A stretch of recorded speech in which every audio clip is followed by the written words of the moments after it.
नमस्कार मित्रांनो. प्रॉपर्टी जास्त रिटर्न देणार की म्युच्युअल फंड? और नेहमीचा प्रश्न आहे सगळ्यांच्या मनात. नेहमी एक कन्फ्युजन याच्यात असतं, कारण की पहिले तर प्रॉपर्टीच होती हो लोकांच्या मनात. त्यात म्युच्युअल फंड हा शब्द आता आता येतोय आणि सगळे सांगतात किंवा म्युच्युअल फंड कदाचित जास्त रिटर्न देऊ शकतात वगैरे वगैरे. माझे मित्रमंडळी असेच म्हणतात आहे. आणि म्हणून मग त्यांच्या मनातला हा प्रश्न आहे की चला, प्रॉपर्टी तर पहिलेपासून आपल्या डोक्यात बसली आहे आणि आता हा म्युच्युअल फंड डोक्यात बसवून घ्यायचा का? आणि खरंच दोघांपैकी कोण जास्त रिटर्न देणार? एवढे कष्टाने कमवलेले पैसे कुठे टाकायचे? आणि प्रॉपर्टीचा जर विचार करताय म्हणजे काहीतरी मोठ्या अमाऊंट्स आहेत, तर मग एवढी मोठी रिस्क किंवा एवढा मोठा पैसा कुठे टाकायचा? तर चला, आज हा महत्त्वाच्या प्रश्नाला एकदम पूर्ण समजून घेऊया. नमस्कार, मी doctor Vaibhav Agarkar. I am a full time dentist, but I am a certified mutual fund distributor आणि फायनान्शियल प्लॅनर. तर आजचा महत्त्वाचा प्रश्न आपला, प्रॉपर्टी जास्त रिटर्न देणार की म्युच्युअल फंड? तर त्याला थोडंसं कॅल्क्युलेशन समजून घेऊ ना. त्याला 9 वर्षाचा एक विचार करू, कारण की प्रॉपर्टी वगैरे आपण म्हटलं की आपण घेतो आणि कुठेतरी 5-10 वर्ष 20 वर्ष सोडून देतो आणि मग त्याचे रिटर्न्स कुठेतरी आपण कॅल्क्युलेट करत असतो. म्हणजे कुठेतरी लंब्या वेळेसाठी जर आपल्याला बघायचं आहे तर आपण प्रॉपर्टीचा विचार करत असतो. तर बस लंबाच विचार करूया. तर एक 9 वर्ष विचार करूया आणि एक समजून घ्या की बेस्ट प्रॉपर्टी मिळाली. बेस्ट म्हणजे काय हो? तर अगदी एकदम प्राईम लोकेशनला आहे, एकदम समोर आहे, कमर्शियल प्रॉपर्टी असं समजून चालूया, जिच्यात सोनं देणारी प्रॉपर्टी. अरे सोनं निघेल त्या जमिनीतून असं समजून घ्या. अशी जमीन, अशी तो घर आहे किंवा असं काहीतरी फ्लॅट आहे. सोनं म्हणजे काय हो? तर मी इथे जे समोर उदाहरण ठेवलं की 3 वर्षात पैसे डबल होत आहे. प्रॉपर्टी घेतली, जस्ट 3 वर्ष झाली आणि पैसे डबल. म्हणजे किती CAGR समोर लिहिलंय बघा. प्रॉपर्टी जे पहिले 3 वर्षात आपल्याला डबल करून देतात, जवळपास 25% त्याला CAGR म्हटलं जातं. CAGR म्हणजे काय? तर प्रति वर्षाचा जर व्याज दर काढण्यात आला तर त्याला कंपाऊंडेड अॅन्युअल ग्रोथ रेट असं नाव दिलं जातं. पण तो 25% आहे, एवढं तुम्ही लक्षात ठेवा. मग आता एखादी प्रॉपर्टी एवढी दमदार की 3 वर्षात डायरेक्ट पैसे डबल मिळाले आहेत. मग आता याच्या पुढच्या 3 वर्षात काय होईल हो? त्याच्याही पुढच्या 3 वर्षात काय होईल? दर 3 वर्षाला ती डबल होईल का? हो, नाही होत. एक साधंसं उदाहरण सांगतो की बऱ्याच ठिकाणी एखादी प्रॉपर्टीचे रेट डबल लगेच का होतात? तर 3 वर्षही नाही, कदाचित 1.5-2 वर्षाचं वाटेल, पण ती प्रॉपर्टी काढताना किंवा त्याचा फायदा आपल्या हाती घेताना किंवा ॲक्च्युअली तो मिळालेला फायदा आपल्या हाती येईपर्यंत जवळपास 3 वर्ष जातातच. त्याच्यामुळे 3 वर्ष पेक्षा कमी मध्ये कोणाचे रेट डबल होतात का? तर तो आपल्या हाती येईपर्यंत 3 वर्ष जाणार. तर ती कितीही मोठे बदल झाले. मोठे बदल म्हणजे काय? समजून घ्या, एखादा रस्ता जो छोटासा होता त्याचं मोठं 2 पदरी, 4 पदरी, 6 पदरी झाला, सिमेंट रोड झाला, हायवे झाला. ठीक, असं काहीतरी एक मोठं कारण येऊन जातं, ज्याच्यामुळे अचानक प्रॉपर्टीचे रेट वाढून जातात. बऱ्याच ठिकाणी असं झालं आहे. किंवा कधी कधी एखादा मोठा मॉल कुठेतरी ओपन होऊन जातं किंवा त्याची फक्त गोष्ट सगळीकडे पसरून जातं की इथे मॉलसाठी जागा घेण्यात आली आहे.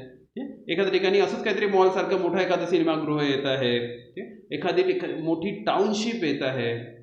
किंवा एखादा गव्हर्नमेंटचा मोठा प्रोजेक्ट म्हणजे रेल्वे स्टेशन सारखे पार्ट आहेत किंवा एअरपोर्ट सारखे प्रकार आहेत जे तिथे येतात, किंवा असंच एखादं मोठं ऑफिस ज्याच्यामुळे वर्दळ वाढणार आहे. अशी काहीतरी एखादी मोठी गोष्ट आली तर अचानक 2-3 वर्षात तिथले रेट डबल होतात. असं काही नसेल तर असं होत नाही. प्रॉपर्टीचे रेट नॉर्मली 3 वर्षात डबल होतात का? तर ती सुवर्ण संधी आहे, लॉटरी आहे, फार कमी लोकांना लागणारी लॉटरी आहे. पण समजून घ्या की आपण ती लॉटरी आपल्यालाच मिळाली आहे. तर आपलं काय? तर आपली प्रॉपर्टी आपण खरेदी केली, 3च वर्षात 25% CAGR मिळाला, म्हणजे डायरेक्ट पैसे डबल झाले. पण पुढच्या 3 वर्षात अशीच लॉटरी पुन्हा लागणार का? त्याच प्रॉपर्टीसाठी नाही लागणार. आणि तरी आपण समजूया की ती प्रॉपर्टी तर एकदम प्राईम लोकेशनला आहे, म्हणून किती CAGR देत राहील, किती रिटर्न देत राहील? तर जवळपास 9%चा रिटर्न ती देत राहतं.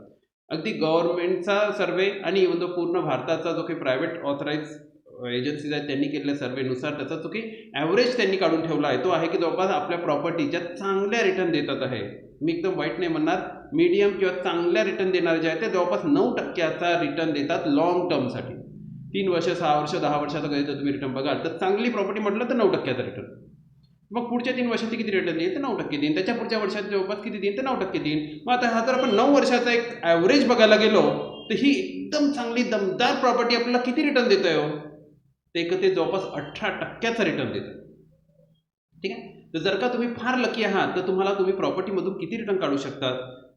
18%. मॅक्झिमम 18%चा रिटर्न ऑलमोस्ट तुम्ही घेऊ शकला. आणि हे जे मी सांगतोय तेव्हा समजून घेऊया की आपण ही जी प्रॉपर्टी घेत आहे ही कदाचित स्वतःच्यासाठी राहायसाठी नाही घेतोय. बरेच जण आपल्या स्वतःसाठी घर घेत असतात. तर स्वतःच्या घर याचं काहीतरी गणित वेगळं आहे. आपण त्यासाठी वेगळा व्हिडिओ बनवूया, त्यात समजून घेऊया. आपण इन्व्हेस्टमेंटचा विचार करतोय. ज्याचे रिटर्न्स आपण आपल्या हाती म्हणजे कधीतरी आपण ती प्रॉपर्टी विकणार आणि आपल्या हाती पैसे घेणार असं समजून चालूया, अशा प्रॉपर्टीसाठी इन्व्हेस्टमेंटसाठी काय होतं तर आपण बेस्ट प्रॉपर्टी, आपण लकी आहोत, आपल्याला लॉटरी लागतात आहेत, तर आपल्याला 9 वर्षाचा रिटर्न ॲव्हरेज किती मिळतोय तर 18% रिटर्न मॅक्झिमम आपण हाती घेऊ शकतोय. एक थोडं समजून चालूया की याच्यानंतर एखादी ॲव्हरेज प्रॉपर्टी आपल्या हाती आली का आपण एवढं लकी नाही आहोत, आपल्याला तर काय त्या लॉटरी आपल्यालाच लागणार आहे का? लाखोत एखाद्या व्यक्तीला लॉटऱ्या लागतात, हजारोमध्ये एखाद्या व्यक्तीला लॉटऱ्या लागतात, आपल्याला लॉटरी नाही लागली असं समजून घेऊया. पण चांगली प्रॉपर्टी म्हणजे कुठेतरी मोक्याच्या ठिकाणी आहे, चांगल्या रोडवर आहे, कुठेतरी त्याचं लोकेशनचं इम्पॉर्टन्स महत्त्वाचं आहे असं समजून चालूया. तर अशा एखाद्या प्रॉपर्टी समजून चालूया. तर त्याला अशी एखादी प्रॉपर्टी तुम्ही घेतली आणि 5 वर्षात पैसे डबल झाले. आज प्लॉट घेऊन ठेवला आणि 5 वर्ष झालेत आणि प्रॉपर्टीचे रेट डायरेक्ट डबल झाले आहेत. अशा प्रॉपर्ट्या तुम्हाला मिळू शकतात. हा मिळणं शक्य आहे. याच्यासाठी वेगळं काही खूप मोठं लक कुठून घेऊन यायची गरज नाही पडणार. थोडी चांगल्या ठिकाणी इन्व्हेस्ट करावं लागेल. चांगल्या ठिकाणी म्हटलं की थोडासा पैसा पण जास्त टाकावा लागेल, बस एवढंच. प्रॉपर्टी मोठी असेल किंवा प्रॉपर्टी थोडीशी महाग असेल पण त्याचे रिटर्न एवढे मिळू शकतात. म्हणजे 5 वर्षात तुमच्या प्रॉपर्टीचे पैसे डबल झालेत हे होणं शक्य. तर बस अशीच एखादी प्रॉपर्टी तुम्ही घेतली आहे, 5 वर्ष थांबले, पैसे डबल झाले, पण 5 वर्षात तुम्ही विकणार आहात का? तर प्रॉपर्टी शक्यतो आपण लगेच विकण्यासाठी नाही घेत. एक साधारण मिडल क्लास व्यक्ती जो आहे तो काही प्रॉपर्टीला फक्त घेणे विकणे करत राहणार का? तर नाही करत. तो आपल्या जीवनाची कुठेतरी कमाई ते टाकलेली असते आणि वाढण्यासाठी त्याचे पैसे वाढत राहावे म्हणून तो घेऊन ठेवून देतो, होल्ड करतो. आपल्या मुलाबाळांचे कधी काही महत्त्वाचे कामं असतील किंवा कोणतं आणखी एखादं काही महत्त्वाचं काम त्यांनी प्लॅन केलेलं असेल तर तेव्हा कदाचित ते विकतील, नाही तर इतक्या इझिली ते विकत नाही. म्हणजेच 5 वर्षात ते विकणार नाही आहे, त्यांना त्यांचे पैसे डबल झाले आहेत पण ते एकदम विकून नाही टाकणार आहे. मग काय तसं पुढचे 3 वर्ष थांबले तर पुन्हा तोच की या वेळेला तर पुन्हा लॉटरी लागणार काय? तर नाही. या वेळेला 5 वर्षात पुन्हा डबल होणार आहे का? तर नाही. आता 9%चा रिटर्न जवळपास चालू राहील. म्हणजे पुढचे 3 वर्ष त्यांना 9%चा मॅक्झिमम CAGR इथे मिळत राहील. त्याच्यानंतर काय तर पुढचे आणखी 3 वर्ष त्यांचा तसाच CAGR आपण चालू आहे असं समजून चालूया. म्हणजे आता टोटल 5 वर्ष 3 वर्ष म्हणजे जवळपास 11 वर्ष झाले. आता 11 वर्षात जर आपण ॲव्हरेज काढायला गेलो हा किती जातोय तर हा 11.72 म्हणजे जवळपास 12% समजून चालूया. म्हणजे 12%चा रिटर्न आपण एखाद्या ॲव्हरेज प्रॉपर्टीमधून काढू शकतो. मी हिला वाईट नाही म्हणतोय, एकदम साधी सिंपल नाही म्हणतोय, कुठेतरी खरं तर चांगलीच प्रॉपर्टी म्हणेल की ज्याच्यामध्ये 5 वर्षात आपले रेट डबल होऊ शकतात. अशी चांगल्या लोकेशनला घेतलेली, फक्त मी खूपच लकी प्रॉपर्टी वगैरे असं नाही म्हणणार, ठीकठाक प्रॉपर्टी म्हणेल पण लोकेशन चांगलं आहे. म्हणजेच थोडीशी महाग प्रॉपर्टीबद्दलच आपण बोलतोय तर कुठेतरी आपण 12%चा रिटर्न घेऊ शकतोय. आणि याच्यापेक्षा खालचं जर तुम्ही थोडंसं बघायला गेलं की एक ॲव्हरेज कुठली आपण प्रॉपर्टी घेतली ती चांगली आहे समजूया, कोणत्याही प्रकारे कोणतेही डॉक्युमेंटेशन किंवा कशातही अडकलेली नाही आहे आणि त्यासोबत बरेचदा आजूबाजूला वस्ती कशी आहे याचा विचार केला जातो किंवा आजूबाजूला कोणती काही थ्रेटनिंग कोणत्या गोष्टी आहेत का, चोऱ्या माऱ्या जास्त आहेत का, हे ते वगैरे अशा सगळ्या. आणि प्रॉपर्टीचे रेट फारच वर किंवा खाली होत राहत असतात. पण एक ठीकठाक प्रॉपर्टी जर आपण कोणती बघतो म्हटलं तर मॅक्झिमम आपल्याला 9%पर्यंतचा रिटर्न मिळत असतो. म्हणजे मग त्याचा ॲव्हरेज जर काढायला गेलं की मी जर चांगल्या प्रॉपर्टीचा 12% म्हणतोय तर एक ॲव्हरेज प्रॉपर्टीचा आणखी त्याच्या आपण 9% रिटर्न समजून चालू शकतो. तर प्रॉपर्टी आपल्याला जास्तीत जास्त 18%पासून तर कमीत कमी 9%पर्यंत आपल्याला देऊ शकतं. काही प्रॉपर्टी त्याला अपवाद म्हणूया किंवा तिथे त्यांनी बघताना किंवा घेताना लोकांनी चांगलं लक्ष नाही दिलं असं म्हणावं लागेल. कारण की प्रॉपर्टी घेताना तो त्याचं लोकेशन आणि त्याच्यासोबत आणखी पण आजूबाजूच्या काही बऱ्याचशा गोष्टी ह्या थोड्याशा बघूनच प्रॉपर्टी घ्यायची असतं. प्रॉपर्टी कोणीही दुसऱ्याच्या म्हणण्यानुसार डोळे बंद करून घेण्यासारखी गोष्ट नाही आहे. पण आपण एक समजून चालूया की आपण थोडंसं लक्ष देणारेच व्यक्ती आहोत. एवढा कष्टाचा पैसा टाकतोय, जीवनभराचा पैसा टाकतोय, मोठ्या अमाऊंट्स टाकतोय, लोन्स घेतोय, तर थोडं तर बघून घेणारच. तर म्हणजे आपल्याला किती रिटर्न मिळणार? तर आपल्याला 9% रिटर्न तर मिळणारच. तर 9%पासून 18%पर्यंत मॅक्झिमम तुम्ही घेऊ शकता. फक्त त्यासाठी तेवढा दम तुम्ही लावला असेल तर होईल. तर मग आता याच्या पलीकडे जाऊया की आता पुन्हा तोच प्रश्न, मग प्रॉपर्टी जास्त रिटर्न देणार की म्युच्युअल फंड? आता प्रॉपर्टीचे रिटर्न्स आपण बघितले, ठीकठाक प्रॉपर्टी आपल्याला 9% रिटर्न देत आहे. तर बेस्ट प्रॉपर्टी, सोन्या उगवणारी जी प्रॉपर्टी आहे ती आपल्याला किती देणार? आता 18% देणार. मग आता काय उरलंय? चला आपण आता बघूया की म्युच्युअल फंड काय करतोय. हो, ठीक आहे. तर प्रॉपर्टीमध्ये 5 वर्षामध्ये पैसे डबल झाले म्हणजे जवळपास 15%चा रिटर्न आपल्याला मिळाला. तर आपल्याला 5 वर्षामध्ये प्रॉपर्टीचे रेट डबल होतो आणि 3 वर्षामध्ये जर पैसे डबल होत आहे तर 25%चा आपल्याला CAGR मिळाला असं तुम्ही समजून चालू शकता. मग आता प्रॉपर्टीचे एकदा चला थोडेसे फायदे समजून घेऊया, प्रॉपर्टीचे तोटे समजून घेऊया आणि मग म्युच्युअल फंडचे काय फायदे तोटे आहेत ते समजून घ्या. आणि मग बघूया तो सगळ्यात महत्त्वाचा पार्ट जो अजूनही आपली शंका राहिलेलीच असेल की प्रॉपर्टी चांगली की म्युच्युअल फंड. तोच तर गोष्ट आपल्याला समजून घ्यायची असेल तर हा व्हिडिओ तुम्हाला शेवटपर्यंत बघावं लागेल. तुम्हाला त्याची पूर्ण पूर्ण पूर्ण माहिती मी जरूर देणार आहे. बरं, तर प्रॉपर्टीचे फायदे बघूया की त्याला मग प्रॉपर्टी आपण घेतोय त्याचे आपण किती रिटर्न्स भेटू शकतात हे तर कळलंच आहे आपल्याला. मग त्याचे फायदे काय आहे? तर प्रॉपर्टी आपल्याला माहिती आहे की याची रेट कमी होण्याची भीती नाही. बरं, रेट आहे त्याच्यापेक्षा वरच राहणार याच्यापेक्षा कमी तर काही होणार नाही. प्रॉपर्टी चोरी होऊन जाईल शक्यतो असं होणार नाही. होत नाही असं नाही का की त्याच्यावरही काही थोड्या गोष्टी आहे की जिथे कदाचित त्याच्यावर कोणीतरी कब्जा केला वगैरे असे प्रकार राहू शकतात, पण ते क्वचित आहे. त्याच्यामुळे त्याला समजून चालून आपण प्रॉपर्टीला वाईट नाही म्हणू शकत. पण प्रॉपर्टी शक्यतो चोरी जात नाही. अगदी वर्षोगिद्य पाहिलं नाही तरी आपला प्लॉट तिथेच राहणार, तो कोणी घेऊन जाईल असं होणार नाही. ठीक, रेट शक्यतो कमी होणार नाही. वाढेल किती तर वाढण्याबद्दल आपण समजून घेतलं आहे. काही ठिकाणी कदाचित नाहीच वाढले रेट, तरी जेवढे आहे तेवढे तर रेट राहतीलच. आणि तो महागाईला मागे टाकतं. हां, गव्हर्नमेंटचा सर्वे किंवा सगळ्या पद्धतीने कोणत्याही फायनान्शियलचा तुम्ही सर्वे जर बघितला असेल, तर महागाई जी वाढत असतं त्याच्यापेक्षा प्रॉपर्टी ही नेहमी काहीतरी चांगले रिटर्न देत असताना किंवा महागाईला मागे टाकण्या इतपत रिटर्न तरी देत असते. महागाई किती तर जवळपास 7 ते 7.5% भारतामधला महागाई रेट ऑलमोस्ट असतं. तर आपण जर 9% प्रॉपर्टी मिळू शकतोय म्हणजे आपण महागाईला मागे टाकतोय. आणि प्रॉपर्टीचा एक सगळ्यात महत्त्वाचा पार्ट ज्यासाठी लोक एवढे इन्व्हेस्ट करतात, एवढे जीवनभराच्या कमाई टाकतात, लोन घेऊन प्रॉपर्ट्या घेतात, की त्या प्रॉपर्टीला बघता येतं, हात लावता येतं, त्याचा मजा घेता येतं, लोकांना दाखवता येतं, मोठेपणा करता येतं. हो, दाखवण्याचा उत्साह जो असतो ना, माझ्याजवळ ही प्रॉपर्टी आहे, चल मी दाखवून देतो. अरे कशात दाखवते? प्रॉपर्टीमध्ये, म्युच्युअल फंडमध्ये दाखवते? अरे दिसतच नाही, स्वतःलाच दिसत नाही, दुसऱ्यांना काय दिसणार? दिसलं तर आकडा दिसतो. असा हात लावून बघण्यासारखं काय दिसतं? काय दिसत नाही. म्हणून तो हात लावून बघण्याचा आणि तो समजण्याचा जो काही मजा असतं तो प्रॉपर्टीमध्ये असतो. आणि बरेच जण तेवढ्यासाठी सुद्धा प्रॉपर्टी खरेदी करतात. हां, आणि बरेच जण यासाठी होम लोन घेत असतात किंवा कोणत्या प्रकारचे असे जे लोन आहे त्याच्यावर आपल्याला जवळपास 1.5 लाखाचा पर वर्षाला टॅक्समध्ये बेनिफिट मिळत असतो. जो काही इंटरेस्ट आपण पे करतोय त्याच्यावर 1.5 लाखाचा प्रत्येक वर्षाला आपण टॅक्स बेनिफिट मिळवू शकतो. हा त्याचा फायदा आहे. पण प्रॉपर्टीचे तोटे काय आहेत? तर प्रॉपर्टीमध्ये ॲक्च्युली मोठी गुंतवणूक लागेल हो. जीवनभराचा पैसा म्हटला जातं. बरेच जण तर अगदी बघावं लागतं, जे की एजेड लोक आहेत ते सांगतात की मी माझ्या जीवनभरात एक मोठं घर बांधलं, किती मोठे काम केलं आहे. त्यांच्या बोलण्यात तो उत्साह जाणवत असतो की त्यांनी जीवनात मोठं काम केलं आहे, एक प्रॉपर्टी घेतली. म्हणजे एक प्रॉपर्टी एका जीवनभराच्या कमाईवर येतं इतपत मोठी गुंतवणूक बरेचदा करावं लागतं. किंवा थोडी बहुत गुंतवणूक स्वतःजवळची असतं, बाकीचं लोन घेतलं जातं. पण तेच ना की जीवनभरासाठी आपण जे काही करतोय, मोठं काहीतरी करतोय, कारण की ते लोन तर आपणच भरणार आहोत ना शेवटी, जरी आपल्या जवळची अमाऊंट कमी टाकली तरी. तर म्हणून काहीतरी मोठं करायचं आहे तर ती मोठी गुंतवणूक, मोठं काहीतरी म्हणजे प्रॉपर्टी. असं भारतातली कंडिशन तरी अशीच आहे. आणि त्वरित विक्री शक्य नाही आहे. आज तुम्ही विचार केला काढायची आहे प्रॉपर्टी, किती दिवसात निघेल? काहीतरी म्हणतील की मी तर लगेच काढून देऊ शकतो. अरे लगेच काढून देऊ शकता, पण तरीही त्याच्या सगळ्या पद्धत करताना आम्ही कितीतरी प्रॉपर्ट्या घेतल्यात, बघितल्या, त्याचे व्यवहार बघितले. अगदी चांगली प्रॉपर्टी, क्लिअर प्रॉपर्टी, डॉक्युमेंट्सनी 100% क्लिअर प्रॉपर्टी जरी असली तरी त्याचे व्यवहार होता कमीत कमी 3 ते 4 महिने कमीत कमी लागतात. कारण त्यांची पद्धतही तशीच आहे. एखादी प्रॉपर्टी विकताना काहीतरी त्याची सौदे चिठ्ठी तुम्ही बघितलं असेल, ॲग्रीमेंट टू सेल बनवलं जातं. पहिले तर त्याचा ॲडव्हान्स दिला जातो, मग ॲग्रीमेंट टू सेल होतं, मग त्याची कुठेतरी खरेदीसाठी 2-3 महिन्याचा वेळ दिला जातो, मग पुढची खरेदी केली जाते. ही नॉर्मल पद्धत आहे.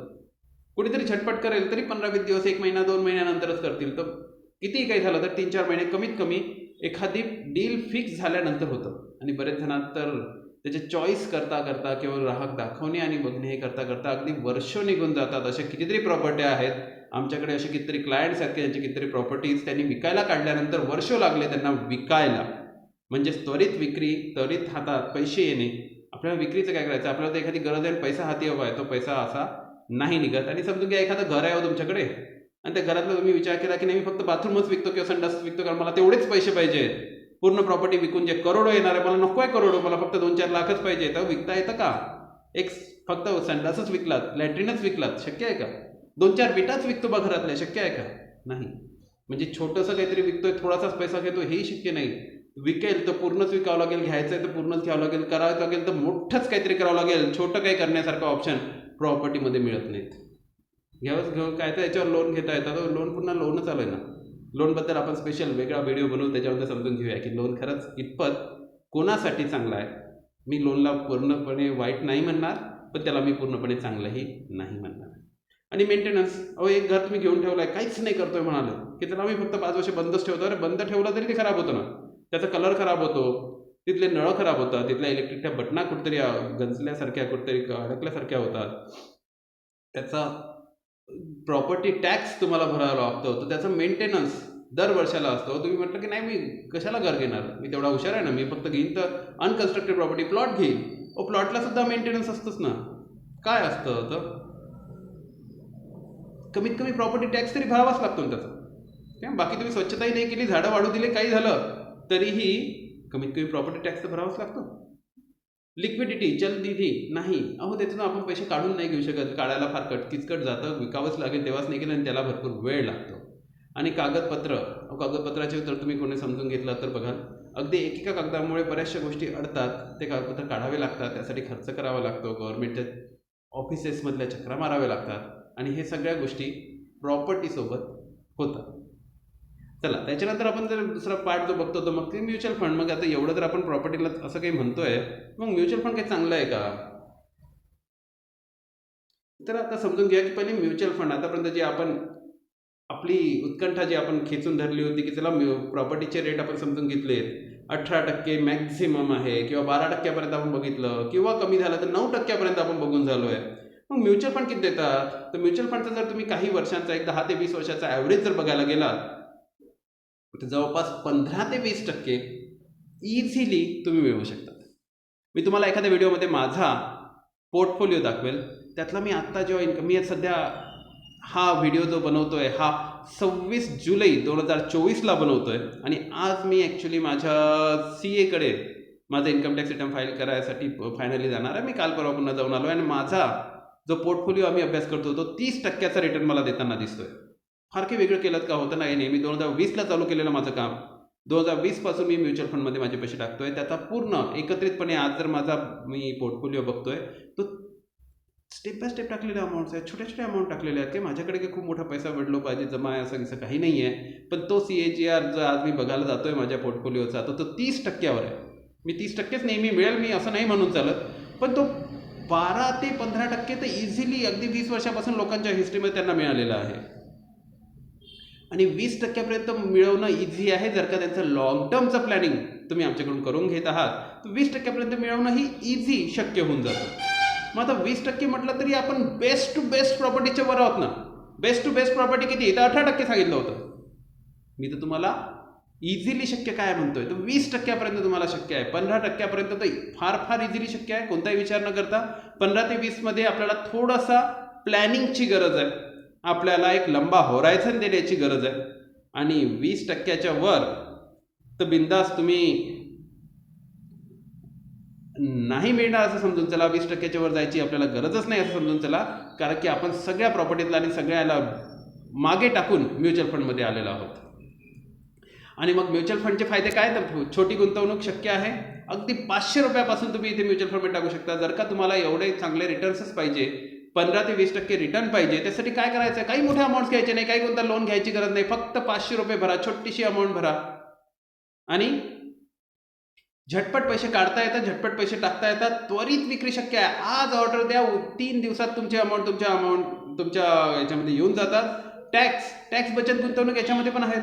जे लोक PPF वगैरे याला लॉकिंग घेतात 15-15 वर्षाचं, याच्यात फक्त 3 वर्षाच्या लॉकिंग सहित तुम्ही टॅक्स बचत करू शकता. कागदपत्रे बनवणं अगदी सहज शक्य आहे. काय तर एक साधं सिंपल आधार कार्ड, पॅन कार्ड आणि काय तर बँक अकाउंट जर तुमच्याकडे आहे तर तुमचं कागदपत्र तयार आहेत. हे तर सगळ्यांकडे तयार असतात, काहीच वेगळं नाही करावं लागतं. मेंटेनन्स आहे का? याला प्रॉपर्टी टॅक्स भरावा लागेल का? याला कलर पेंट करावं लागेल का? याचे नळ चेंज करावे लागतील का? काहीच गरज नाही. कागद आहे, कागदाला मेंटेनन्स नाही, कागद सुद्धा नाही. खरं तुम्ही कागद सुद्धा ठेवून द्या, फक्त हे सगळं इलेक्ट्रॉनिक मनी आहे, मोबाईलमध्ये राहतं. आपल्या मोबाईलमध्ये नाही ठेवलं तरी सेबी ठेवेल ना तिकडे. चोरीची भीती आहे का? तर SEBI, security exchange board of India, गव्हर्नमेंटची एजन्सी, ती सेव्ह करतोय. तुम्हाला काहीच करायची गरज नाही.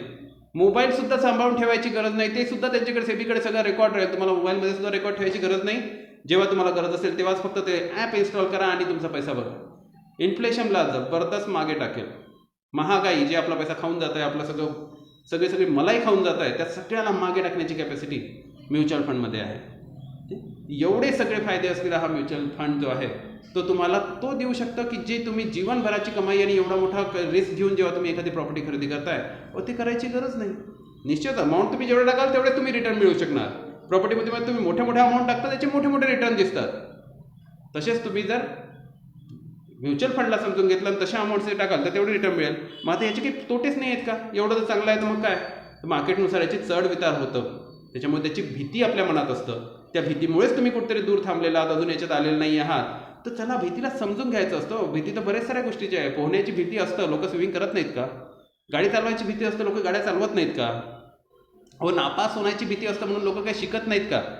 अहो सगळे त्याला शिकतात, त्याला समजून घेतात, त्याची काय अडचण आहे काय नाही हे समजून घेतात आणि म्हणून मग त्या भीतीला ते मागे टाकतात. तर बस सेम इथे करणे आहे की तुम्ही 500 रुपयापासून इन्व्हेस्टमेंट करून त्याला गोष्टीला समजून घेऊ शकता. किती टाकायचं आहे? 500 टाका, 1000 टाका, 5000 टाका, 10,000 टाका. त्याची रिस्क समजून घ्या, त्या गोष्टीला थोडंसं समजून घ्या. समजून सांगण्यासाठी आहोत ना आम्ही आहोत, किंवा एवढं मोठं इलेक्ट्रॉनिक मीडिया किंवा एवढं सोशल मीडिया सगळीकडे आहे. समजून घ्या.